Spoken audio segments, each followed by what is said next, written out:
really. And I do want to say just an extraordinary thank you to Josh. And I think what he just said, besides being tremendously humbling to me, displays just an incredibly generous personality. I mean, to have had the race that we had and to be able to say that, I think speaks to the core values of democracy and to the core values of being a mensch. So. Yeah!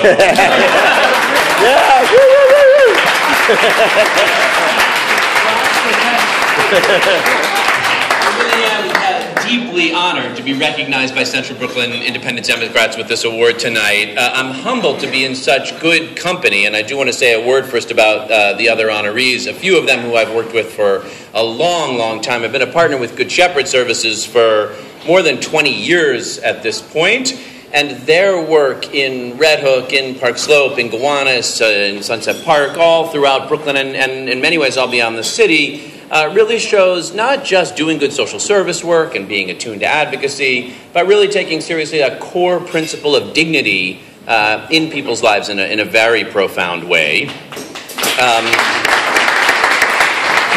While I haven't worked with Nancy Romer for quite as long, the relationship that we've built in just the past couple of years, working for better school food and through the Brooklyn Food Coalition, you know, there are some people who see the importance of health and the way in which the food that we are being sold is not healthy for us. And there are a set of people that see the way in which the food that is being corporately produced is not good for the planet and tend to sustainability. And there are some people that see that we could end hunger in America if we would work on it and care about it and expand access.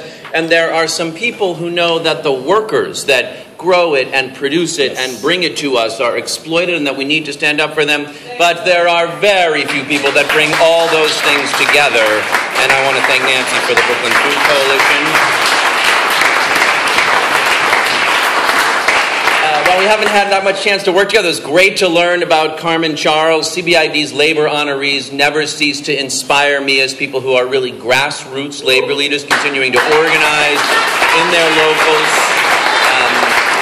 And your call to all of us to find our purpose, I found really spoke to me. And I really enjoyed, I think I'm going to make sure I call him Marty Connor's words. But your stalwart work in reform and Brooklyn and pro-equality democratic politics is something that I know I have a lot to learn from, and I think we all do. And of course, it is especially meaningful to me to be honored tonight along with Dan Campanelli, the immediate past president of CBID, who we'll hear from in a minute.